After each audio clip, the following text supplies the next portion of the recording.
Hey y'all, welcome to Back to Basics with Crystal. Well, we are back in the kitchen today because it is time to jar up the sauerkraut that I made about 16 days ago. Now, I usually make sauerkraut once a year when it is on sale in my area, which is right around the first of the year. Naturally fermented sauerkraut is a probiotic food, and like other probiotic foods, it's actually good for your digestive tract. Most of your immune system actually lives within your gut and is run by bacterial organisms. By eating naturally fermented foods, you're introducing good bacteria and it's therefore keeping the bad bacteria at bay, which improves your immune system and your overall health. Sauerkraut is probably the most popular probiotic food out there, but there are other just as great probiotic foods that you can actually make at home yourself. For example, yogurt, kombucha, raw vinegars, and other cultured fruits and vegetables like pickles, cucumbers. You can even culture pico de gallo. I mean, there's just lots and lots of options out there. So why make it at home? Why not just go out and buy it? Well, 9 times out of 10, it will just be cheaper to make it at home. I initially bought 40 pounds of cabbage that I paid just a little over $8 for. And if you factor in the cost of salt and sugar, I am still well under $9 for a year's worth of sauerkraut for my family. And when you make it at home, you control the ingredients, you control the flavor, you control the taste, and you know exactly what's in there. There's no surprise ingredients from store-bought. And truthfully, I think it just tastes better. My kids will not touch store-bought sauerkraut. This jar is from last year's batch. It's still here because I actually hid this jar away.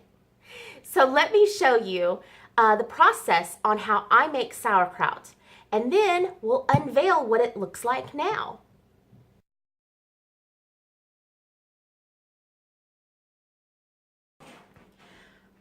Okay, so you will need a scale for this next part. Now my recipe, I work it in 2.5 pound batches. So you'll start with weighed out, cleaned and shredded 2.5 pounds of cabbage. And you want to shred your cabbage to about a 1/4 inch thickness, not quite 1/2 inch. You want to make sure the most important part is that it's all pretty uniform. So that's what we have here. Then the next step is that we want to use 1 tablespoon of salt. So 2.5 pounds of cabbage, 1 tablespoon of salt. I'm using pink Himalayan sea salt. You could use whatever salt you want. You just want to stay clear of anything iodized. So sprinkle it all on the top here. Now, this next ingredient is totally optional. I've got a teaspoon of raw sugar, raw organic sugar. Now, like I said, this sugar is totally optional. Using it or not using it will not affect the taste at all. It's really only there to just really kind of kickstart the fermentation process. And once the fermentation process is done, there's not a trace of sugar left. So you can choose to use this or you could leave it out, totally up to you. So 1 teaspoon of salt. So far we have 2.5 pounds of shredded cabbage, 1 tablespoon of salt, and again I'm using the pink Himalayan sea salt, and 1 teaspoon of sugar. I happen to be using a raw organic sugar.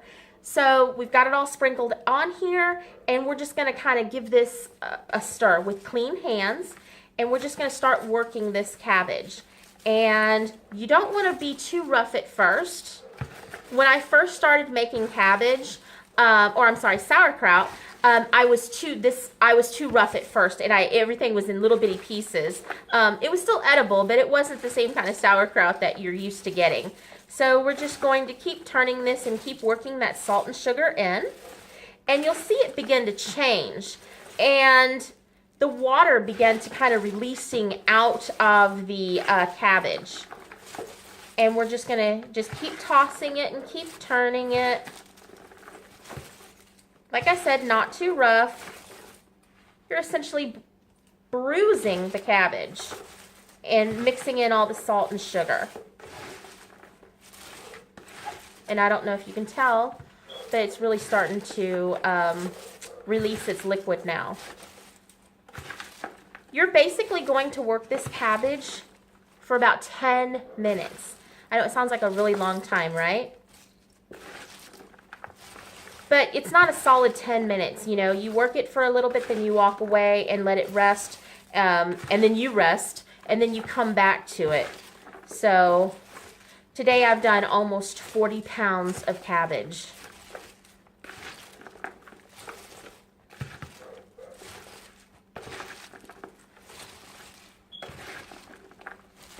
And once you're pretty sure that all the salt is mixed in, and you could really see, I don't know if you can tell, but it's really starting to kind of release its liquid now. It looks like I just poured water on this. Now, I've seen other recipes that call for a brine mix of water and salt, with salt being a certain percentage. I don't do that. Cabbage has a lot of liquid, a lot of water to it, so I just let the cabbage give us the water. And I've never had a problem with the cabbage not releasing its liquid. Okay, so like I said, we're going to let this rest for a few minutes. And let me show you. Here's 2.5 pounds that I've already done, and I've already been working for the last 10 minutes. And as you can see, it's a lot different looking than the cabbage that we just started working. It almost feels and sounds rubbery. And you can see we could be a little bit rougher with it now. And you can see it's also released a lot of liquid. Not just from the cabbage. So we work it over a 10-minute period. And this is basically what we want it to look like before we put it in our fermentation vessel. And I'm going to put this up a little bit closer to the camera so you can see it. You can see that? And there's a lot less volume of cabbage as well.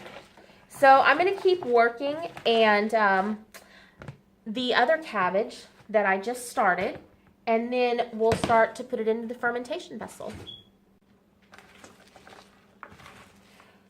Okay, so we have been working this for about 10 minutes now, on and off for 10 minutes, and you can see the texture has completely changed.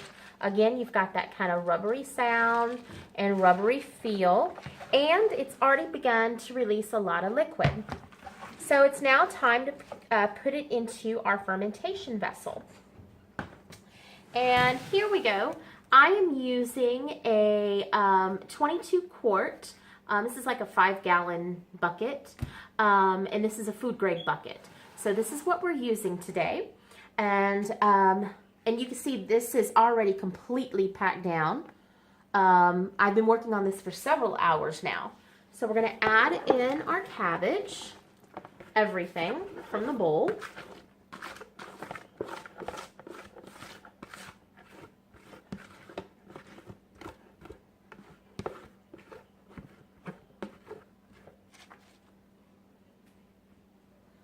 And it looks like it almost filled up the bucket, right?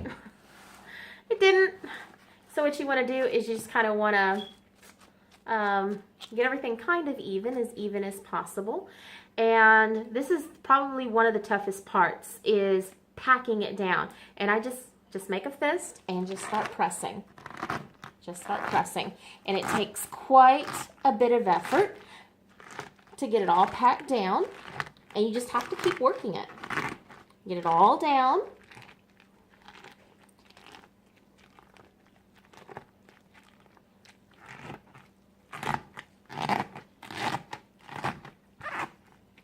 And you can actually see the liquid coming up as I press. And over the next 24 hours, you'll see a lot more liquid released. It's definitely not done releasing liquid.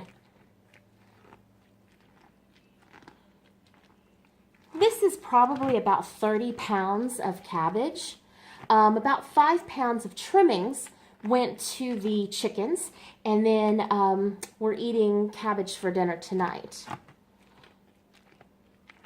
So when you're happy with how packed down it is, And really, you want it packed down nice and tight. You want to eliminate any air bubbles that are in here as much as you can. That way, it will release this liquid and all the liquid will come up. Okay, so I'm going to take some of the big leaves that I didn't use earlier. These are the outside leaves. There's actually nothing wrong with them except they're a little bit soft. And you don't want to use an inferior product to make your sauerkraut with. You just won't be happy in the end. So what I'm going to do is I'm just going to kind of lay these down like that. I'm just going to put them all over the top. Now, why am I doing this? Well, I am doing this to keep all the small stuff underneath our water line. The idea behind this is that anything above the water line is susceptible to getting mold, and you just don't want that. I mean, you worked really hard on this. So we want to keep everything below the water line. Now, let's say that you had something float up to the top from the bottom. That's okay. All you have to do is just skim it off. And later on, we'll talk about, getting a little bit of scum on the top and how we get rid of that. It happens, and it's really no big deal. Your sauerkraut is still good on the bottom. Now, to hold all of this down, I've got these little groove weights. Now, these little groove weights are actually meant to go in like a mason jar for doing small ferments, but this is all I had to really weigh it down. The other option is to take mason jars full of water and actually weigh them down. But I wanted to try out the groove weights, and I'll give a link below so you can go and get your own set. And so I'm just going to put these in to help weigh this down.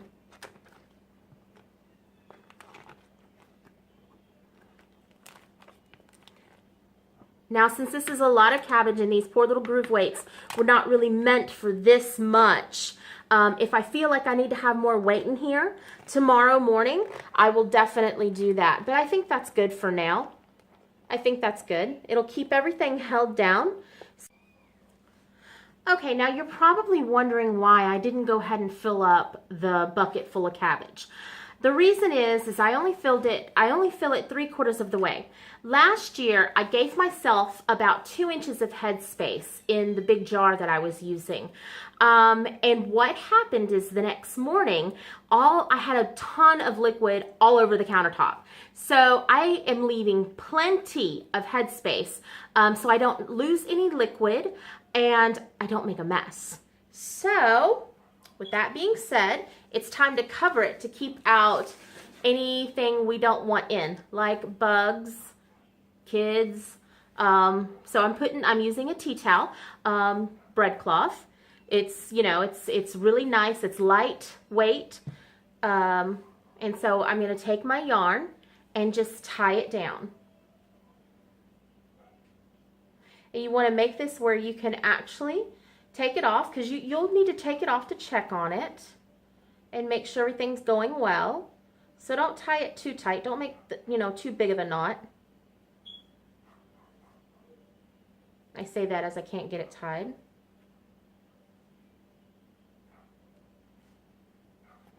It doesn't have to be super tight. And then what I'll do, let me grab it real quick, is I'll just take the lid that the bucket came with and I'll just put it on top. I'm not pushing down. I want this to be able to breathe. The other option to doing the cloth is that you can put the lid on and put an airlock on here. I haven't done that. I haven't done it from the beginning because, like I said earlier, I wanted to use things that I had around the house. Still a philosophy that I live by. Use what we have, and we're not going to go out and spend a ton of money getting stuff when we could use what we have. So I'm just going to put the lid on, and it's just sitting there just to, again, keep kids, cats, anything out that you don't want in, but it's still breathable, so you don't have the gases from the fermentation blow the lid off and they're making another mess.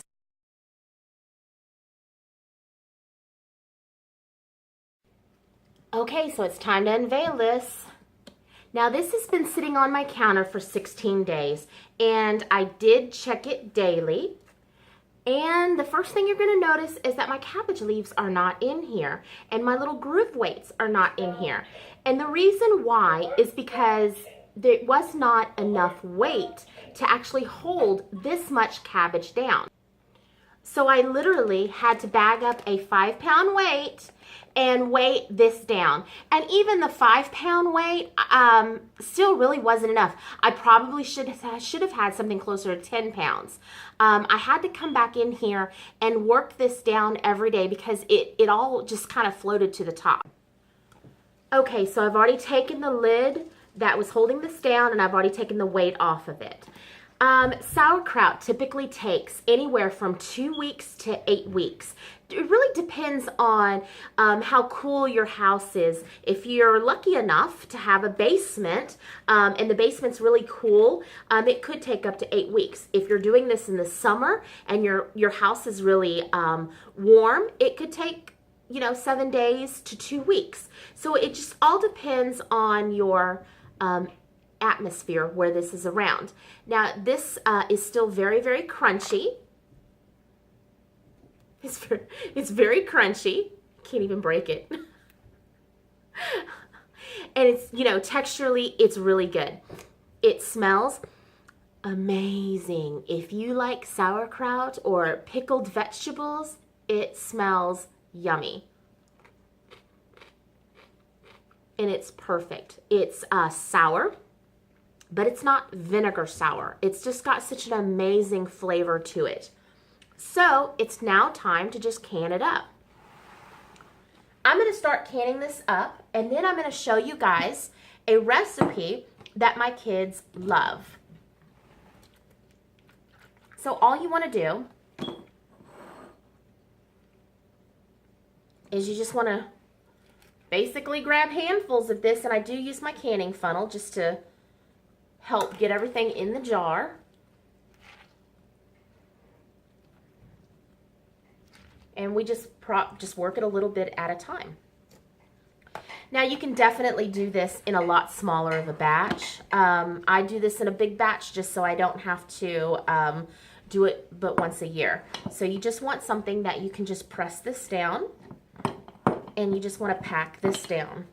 And you literally just keep doing this until the jar is completely full.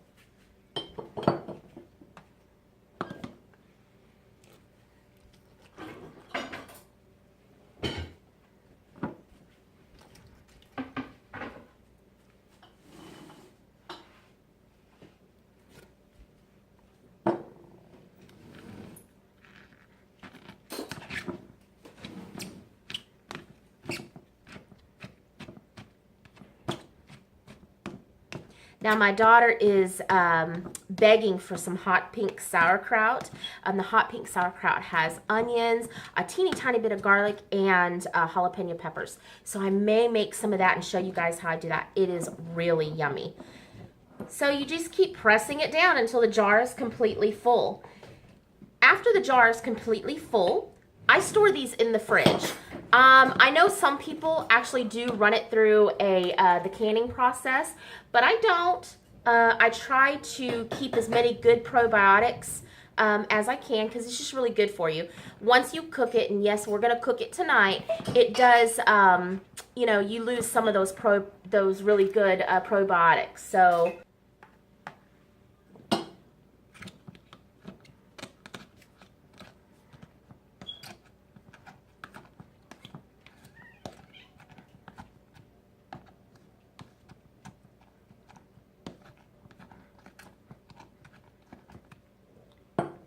when you're all done packing it in as full as you want it, and it's pretty full, And yes, it does take on a pink hue from the pink Himalayan sea salt. If you don't want it to use pink Himalayan sea salt, you could use just regular sea salt. I'm going to put a plastic lid on these. I prefer the plastic lids for things that go into the fridge. You cannot can with this. This is not a canning lid. Usually when we pop the lid off of something, we will use the plastic lid for the fridge. And we're done. Now I'm going to keep going. I'm going to keep jarring these up, and I'm going to show you guys our favorite meal, and then I'll show you how many quart jars 30 pounds of cabbage makes. Okay, y'all, I just want to show you guys really quick. This is a dish that I call German chicken. Okay, so it's just a name that I made up. I don't know if this is how, you know, this is not an authentic German dish, not in the least bit. This is just a crystal dish. So, but for my family, I call it German chicken. And it's super simple. I cook chicken. Just kind of pan fry it, brown it up nicely, and we're going to take it out and put it to the side. This is one homegrown chicken, probably weighed like 6 pounds or more. It was a big chicken.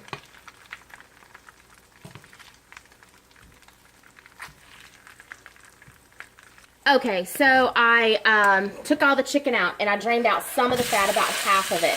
Now we're just going to add in 1 onion, diced up.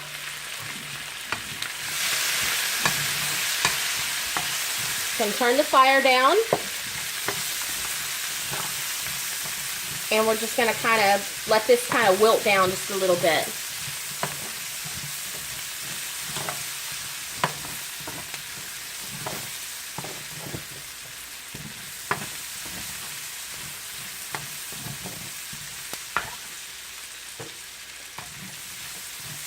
This is just a 1-pot meal.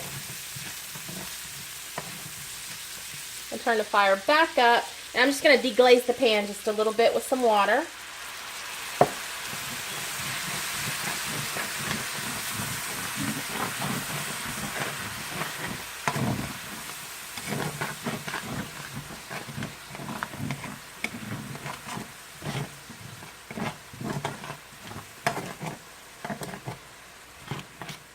I want to cook these down to about half. Now my chicken, let's talk about the seasoning. Salt, pepper, garlic powder, chili powder, and just a tiny bit of ginger root. I used probably less than a 1/4 teaspoon of ginger root. It's not going to have a very strong ginger root flavor. I use ginger root when I'm cooking chicken or pork because it just, in small amounts, it really does bring the sweetness of the meat out, of the pork and the chicken. So we'll just cook this down until it just starts turning translucent.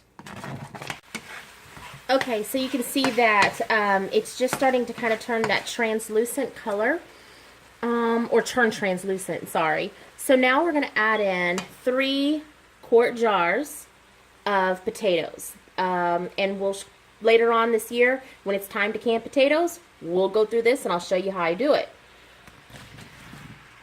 Yes, this is a lot of food. And the reason why is because I have a 6'1", 14-year-old boy that can eat for 3 grown men. Not even kidding. So basically, all we're going to do is just kind of heat this up, because the potatoes are fully cooked from the canning process. Now you want to taste and make sure there's plenty of salt and pepper in here for you. Make sure it's seasoned properly. Okay, so now that these potatoes have come up to heat really nicely, 2 quart jars of sauerkraut. I don't have a recipe per se. This is a lot, I know.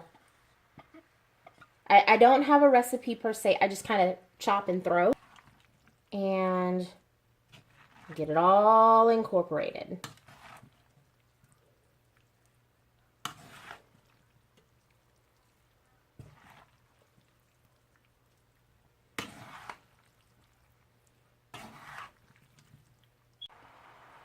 My last ingredient is going to be chili powder. And I'm just going to sprinkle. Like I said, I don't really have a recipe. I'm just going to sprinkle a little bit on here. Or a lot, depending on my mood. Oh, look, big chunk.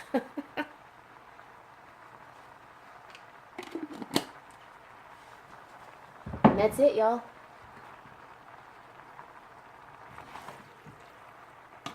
That's dinner.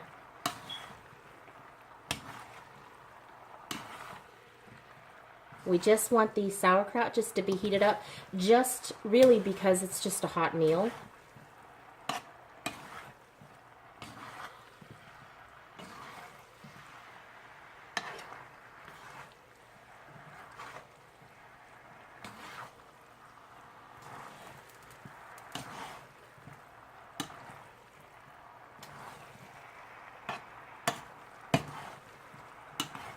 And fire off, or heat off.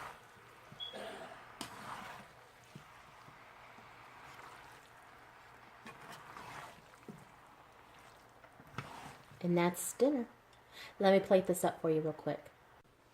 Okay, there it is. This is my German chicken. And this is sauerkraut, potatoes, and chicken. I've done this exact same recipe with the wide noodles instead of potatoes. And that's it. That's dinner. Alrighty, y'all. We are all done jarring up the sauerkraut. We actually ended up with 14 jars for the fridge. 14 quart jars. Well, y'all, I wanted to thank y'all for watching this video, and I hope you found it informative. And if you did, please give me a big old thumbs up. And don't forget to subscribe to the channel.